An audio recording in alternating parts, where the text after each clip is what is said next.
तुझसे कहेगा कि तू आगे कुछ नहीं कर पाएगा, पर क्या वो लिख कर दे पाएगा? अपने पैर को सहारा देने के लिए वो ब्रेसेस पहना करती थी। डॉक्टरों ने तो ये तक कह दिया था कि वो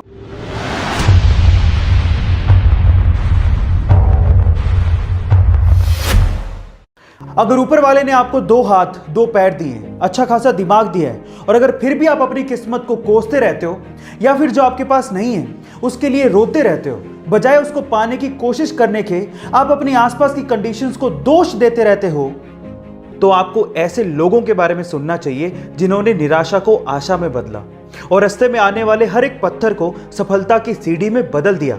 ऐसे लोग जो दुखी और उदास होने से इनकार कर देते हैं, वो मायूसियों और नाकामयाबियों को अपने ऊपर हावी नहीं होने देते।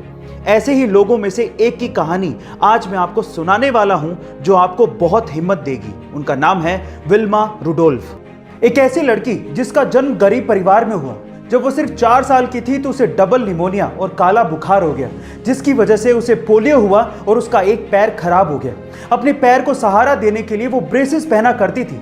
डॉक्टरों ने तो ये तक कह दिया था कि वो अब कभी चल नहीं पाएगी, लेकिन विल्मा की मां ने उसकी बहुत हिम्मत बढ़ाई और कहा कि ऊपर वाले की दी हुई क्षमता, मेहनत और लगन से वो जो चाहे वो पा सकती है। यह सुनकर विल्मा ने कहा कि वह दुनिया की सबसे तेज रनर बनना चाहती है। 9 साल की उम्र में डॉक्टरों के मना करने के बावजूद भी विल्मा ने ब्रेसेस को उतार दिया और पहला कदम उठाया, जबकि डॉक्टरों ने कहा था कि वह कभी चल नहीं पाएगी।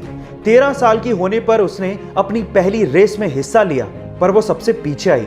उसके बावजूद भी वह दूसरी, तीसरी, चौथी रेस में हिस्सा लेती रही और हमेशा आखिरी स्थान पर आती रही।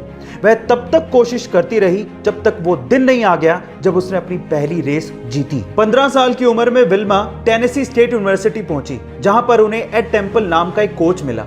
विल्मा ने उन्हें अपनी ख्वाहिश बताई और कहा कि वह दुनिया की सबसे तेज रनर बनना चाहती है। तब टेम्पल ने कहा, तुम्हारी इसी इच्छा शक्ति की वजह से तुम्हें कोई रोक नहीं पाएगा और मैं भी तुम्हारा साथ दूंगा। आखिरकार वो दिन आ ही गया जब विल्मा ने ओलंपिक में हिस्सा लिया। ओलंपिक में दुनिया के सर्वश्रेष्ठ खिलाड़ियों का मुकाबला होता है। विल्मा का मुकाबला उस वक्त की सर्वश्रेष्ठ खिलाड़ी जूता हेन से था, जो कि कभी हारी नहीं थी। विल्मा और जूता के बीच में पहला मुकाबला 100 मीटर की दौड़ का था और इसमें विल्मा ने जूता को आसानी से हराकर पहला गोल्ड मेडल जीत लिया। दूसरी दौड़ 200 मीटर की थी और इसमें विल्मा ने जूता को दूसरी बार हराया और दूसरा गोल्ड मेडल अपने नाम कर लिया।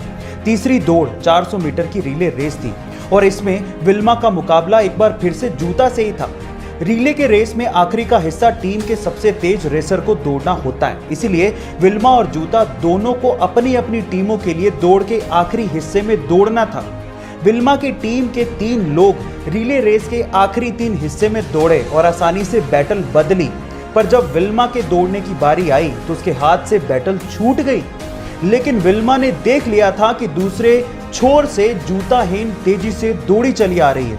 विल्मा ने गिरी हुई बैटल उठाई और मशीन की तरह ऐसी दौड़ी कि जूता को तीसरी बार भी हरा दिया और अपना तीसरा गोल्ड मेडल अपने नाम कर लिया।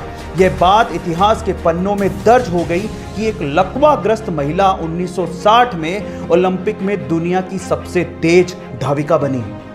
अब विल्मा रुडोल्फ की इस कहानी से हमें क्या सीखने को मिलता है, क्या आप जानते हैं? इससे हमें यह सीखने को मिलता है कि कामयाब लोग कठिनाइयों के बावजूद भी सफलता हासिल करते हैं, ना कि तब जब उनके रास्ते में कठिनाइयां हो ही नहीं।